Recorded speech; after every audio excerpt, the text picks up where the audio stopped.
Nous l'avons vu dans les précédentes séances, Dieu se révèle à nous. Dieu nous parle. Dieu nous rejoint, touche notre cœur. Et cette parole de Dieu qui nous rejoint en utilisant nos mots, notre histoire, jusqu'à même se faire homme comme nous, cette parole vivante qu'est Jésus de Nazareth, un homme semblable aux autres, au point que ses contemporains ne pouvaient imaginer qu'il soit vraiment le Fils de Dieu, le Messie attendu, eh bien, cette parole, elle attend une réponse de notre part. Et Dieu nous donne les moyens de cette réponse. Alors, quelle est-elle? C'est ce que l'on appelle l'obéissance de la foi. J'ai gardé exprès ce terme un peu rébarbatif pour nous autres contemporains occidentaux, le terme obéissance. Pour mieux l'expliquer. D'abord parce que c'est un terme qui appartient à la tradition catholique. Vous allez certainement le croiser un jour ou l'autre, notamment dans les lettres de Saint Paul. Cela signifie assentiment de notre intelligence et de notre liberté à ce que Dieu nous dit. Ce n'est pas une obéissance aveugle, une obéissance fanatique, celle d'un dictateur qui nous dirait de nous jeter par la fenêtre et nous le ferions aveuglément. Absolument pas, c'est une obéissance qui passe par notre intelligence et par notre liberté. Intelligence pour reconnaître que ce qui est dit euh, est raisonnable, est intelligible par moi-même, par mon intelligence, et puis libre, c'est-à-dire que je ne suis pas contraint à la fois, mais j'y suis appelé et à moi d'y répondre. Alors nous avons deux grandes figures de cette obéissance de la foi qui sont reprises dans la liturgie, dans la prière eucharistique numéro un notamment, qu'est Abraham. Abraham, nous dit la Genèse, est juste à cause de la foi, à cause de cette réponse qu'il a donnée à l'appel de Dieu, via quitte ton pays et va dans le pays que je te donnerai. Et cette histoire extraordinaire pour Abraham va se poursuivre jusqu'à tard dans sa vie, jusqu'à 120 ans. Il devra attendre l'âge de 100 ans pour que cette promesse faite par Dieu euh, ta descendance sera aussi nombreuse que les étoiles du ciel, dans Genèse 15, cette descendance commence à se réaliser avec la naissance inouïe d'Isaac, fruit de l'union d'un homme et d'une femme qui ont presque 100 ans, qui n'ont plus du tout l'âge de concevoir, mais qui entrent dans la foi en Dieu qui donne la foi en Dieu plus fort que la mort. C'est déjà la résurrection qui est annoncée dans cette union de Abraham et de Sarah et qui donne naissance au petit Isaac. Une foi donc qui appelle une réponse très concrète, on ne peut plus concrète, et une réponse aussi dans le temps, au cœur d'une vie. C'est ce que la Vierge Marie aussi va vivre.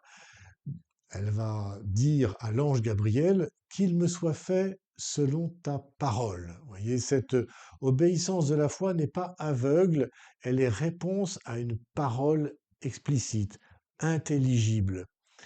Elle est réponse qui dépasse aussi les capacités humaines. C'est une réponse qui est aussi un don de Dieu, car à Dieu rien n'est impossible, dit l'ange à la Vierge Marie, qui se demande comment tout cela pourra se réaliser. Nous comprenons que sa réponse, elle est confiance en celui qui peut la conduire au-delà de ce qu'elle-même peut concevoir, imaginer, ou ce dont elle aurait la force.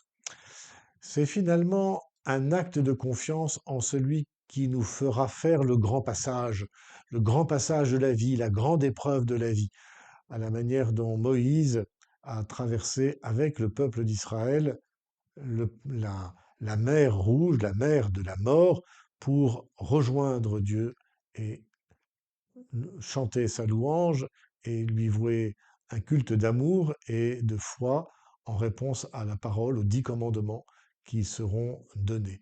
Donc la foi qui est celle de Moïse, qui est celle d'Abraham, qui est celle de Marie, cette foi est une capacité de l'homme donnée par Dieu qui ne peut se porter que sur Dieu lui-même. le langage courant nous dit j'ai foi en mon patron ou j'ai foi en ma femme. Euh, mais évidemment, c'est une manière de parler.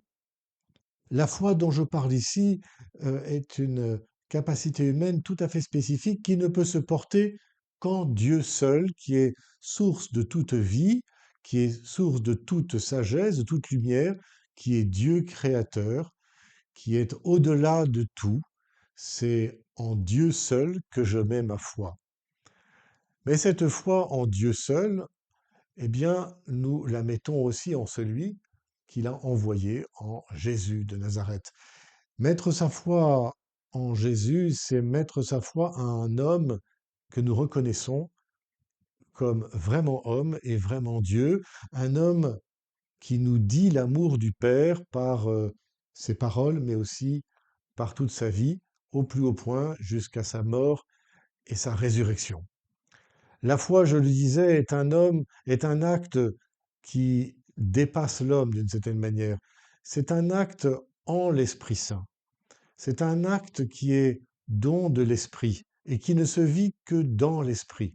C'est une communion à Dieu Père et au Fils qui ne peut se vivre que dans celui-là seul qui procède des deux, l'Esprit Saint. Nous l'avons donc vu, la foi est à la fois une grâce, elle n'est pas le fruit de notre capacité humaine, de notre intelligence, de notre force, elle est un don de Dieu, et en même temps, elle est aussi un acte humain, elle réclame un engagement de notre intelligence et une vraie liberté, une conviction personnelle que je dois me creuser, que je dois me forger dans une histoire personnelle, dans mon rapport à la parole de Dieu, dans mon rapport aussi à l'Église, à sa catéchèse. Saint Augustin va résumer cela en un adage bien connu qu'il a donné pour la première fois, donc au 5e siècle, dans un sermon, le 43e.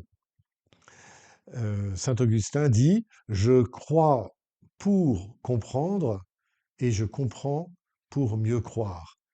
Je crois pour comprendre. Par la foi, j'ai accès à des choses à comprendre que seule la foi peut me donner, mais ma foi réclame, exige que mon intelligence comprenne, fasse sienne ce que la foi me présente comme don de Dieu. Alors, vous me direz, mais comment la foi qui vient de Dieu et qui est un acte de l'homme se situe par rapport à la science? Alors j'aime dire aux enfants du catéchisme, aux jeunes collégiens, la foi répond à la question du pourquoi, la science répond à la question du comment. On peut très bien, par la science, construire une voiture et savoir très bien comment la voiture fonctionne, mais la voiture ne me dira pas dans quelle direction je vais aller. C'est à moi de le faire. Et ici, c'est la foi ou la philosophie, en tout cas ce que la science ne peut donner, qui va me faire décider la direction que je vais prendre avec cette voiture. La science me donne le comment, l'intelligence de la compréhension du fonctionnement. La foi me donne ce pourquoi je vais utiliser cela, quel est le sens profond de ce qui m'est donné. Voilà, une foi qui se vit aussi en Église, qui ne se vit pas seule. Dans les baptêmes, souvent, je dis aux parents qui tremblent un peu en devant répondre oui, je crois aux différents articles de la foi parce qu'eux-mêmes ne se sentent pas très solides. Je leur dis, vous dites je crois parce que c'est une question personnelle, mais toute l'Assemblée répond avec vous, nous croyons. Vous croyez, mais pas seul. Et d'ailleurs, vous ne pourriez pas croire seul. La foi, c'est un acte personnel dans une communauté, une réponse personnelle, mais au sein d'un peuple qui répond à son Dieu, qui répond à l'alliance qu'il lui propose, à la communion qu'il lui propose, à la vie éternelle qu'il lui promet. À bientôt.